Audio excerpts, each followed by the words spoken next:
नमस्कार दोस्तों, स्वागत है आप सभी का आपके अपने इस यूट्यूब चैनल विधिटेरिया में। दोस्तों मैं हूं एडवोकेट मंजीत त्रिपाठी और आज के इस वीडियो में हम लोग बात करेंगे लोन सेटलमेंट की।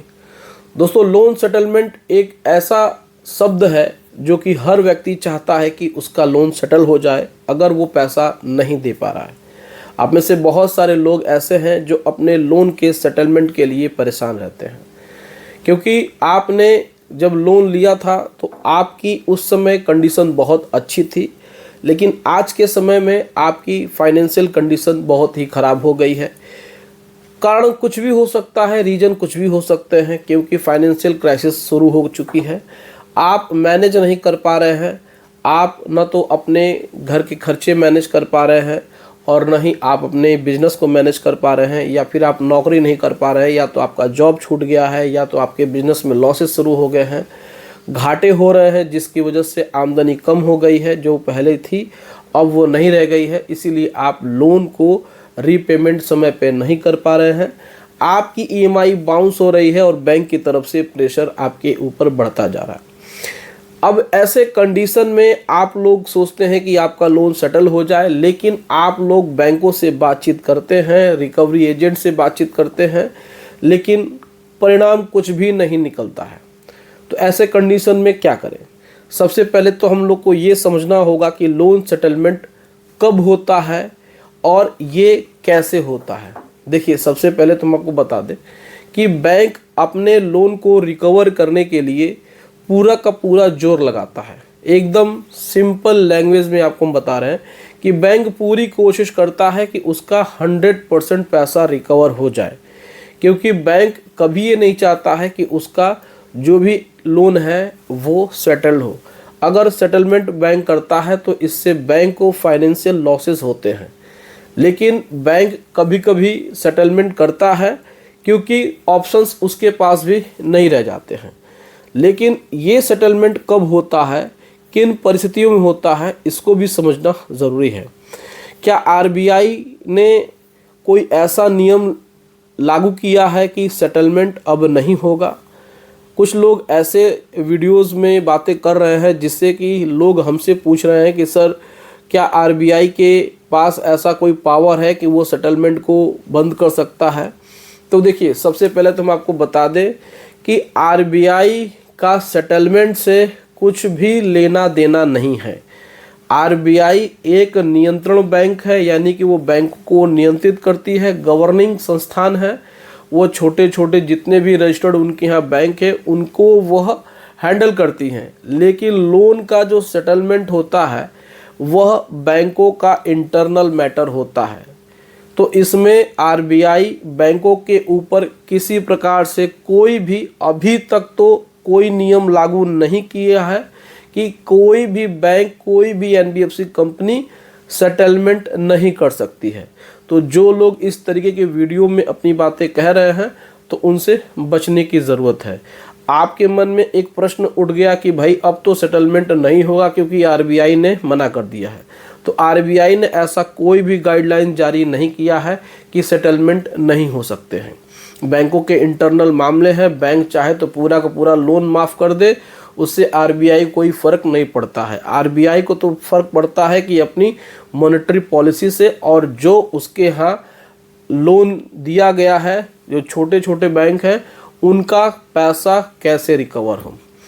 अब आते हैं कि लोन सेटलमेंट का जो राइट होता है वो किसका होता है।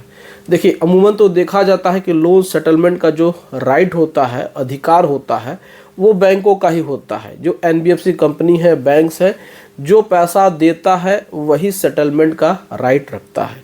लेकिन ऐसा भी नहीं है कि आप सेटलमेंट की बात कहें तो बैंक माने नहीं, लेकिन इसके कुछ टर्म एंड कंडीशंस होते हैं।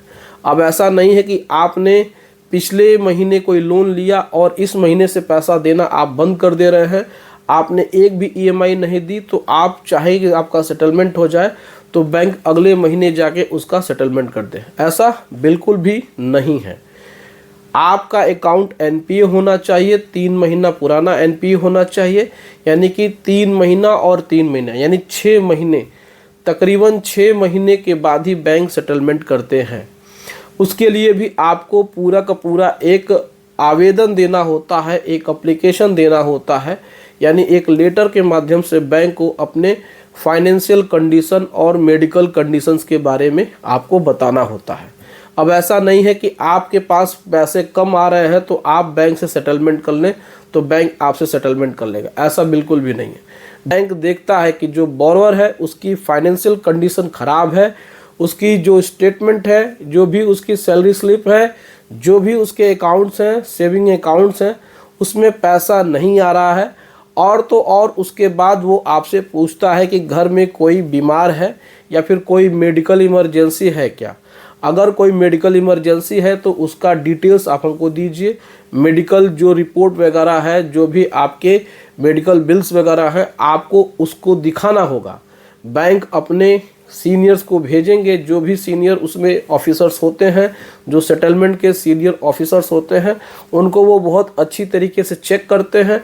हो सकता है कि आपके घर पे होम विजिट भी हो, और उसके बाद जो वो वेरीफाई कर लेते हैं कि भाई सच में आप पैसा देने की स्थिति में नहीं हैं, तो ही आपका सेटलमेंट मंजूर किया जाता है।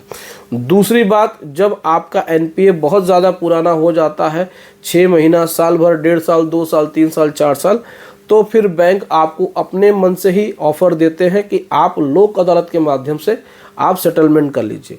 तीसरी मुख्य बात यह है कि अगर आपका अकाउंट राइट ऑफ हो गया है तो भी ऐसे कंडीशन में बैंक आपको सेटलमेंट के लिए कह सकता है, सेटलमेंट के लिए ऑफर दे सकता है। लेकिन अगर आपका नया नया अकाउंट एनपीए हुआ है और आप चाहते हैं कि जल्द से जल्द आपका अकाउंट सेटल हो जाए, तो यहाँ पर थोड़ी सी मुश्किल होती है और यहाँ पर बैंक बचते हैं। पहले वो रिकवरी के पूरे अपने सोर्सेज लगा देते हैं, यानी कि वो पूरे के पूरे अपने कोशिश को, एफर्ट को लगाते हैं। उसके बाद ही वो देखते हैं कि भाई रिकवरी अगर हो जा रही है तो सेटलमेंट की कोई आवश्यकता नहीं है, लेकिन अगर रिकवरी पॉसिबल नहीं होती है तो ही बैंक सेटल करते हैं। लेकिन आरबीआई की तरफ से, एक बार हम फिर कह रहे हैं कि आरबीआई की तरफ से ऐसा कोई नियम कानून नहीं लगाया गया है जिससे कि आपका लोन सेटल न हो, और सेटलमेंट का राइट बैंक का होता है। लेकिन आप एप्लीकेशन, आवेदन या लेटर दे सकते हैं अगर आपके साथ भी बहुत सारी समस्याएं हैं, फाइनेंशियल इश्यूज़ हैं, घर में कोई मेडिकल इश्यूज़ हैं, तो आपका सेटलमेंट आसानी से हो जाएगा। तो उम्मीद करते हैं दोस्तों कि सेटलमेंट पे ये वीडियो आपको पसंद आया होगा। वीडियो अच्छी लगी हो तो उसको लाइक और शेयर जरूर कर दीजिएगा, और चैनल पे हमारे नए हैं तो चैनल को सब्सक्राइब करके हमसे जुड़िए, और भी आपको बहुत सारे लीगल इन्फॉर्मेशन मिलते रहेंगे। दोस्तों, अगर आपको किसी प्रकार से लीगल सर्विस की ज़रूरत है, लोन से रिलेटेड, डीआरटी से संबंधित, चाहे किसी प्रकार से कोई भी लीगल इश्यूज़ आपके साथ हो रहे हैं, तो आप हमारे व्हाट्सएप नंबर पे हमसे संपर्क कर सकते हैं और आप हमसे लीगल सर्विस ले सकते हैं। चलिए मिलते हैं नेक्स्ट वीडियो में। Thank you so much.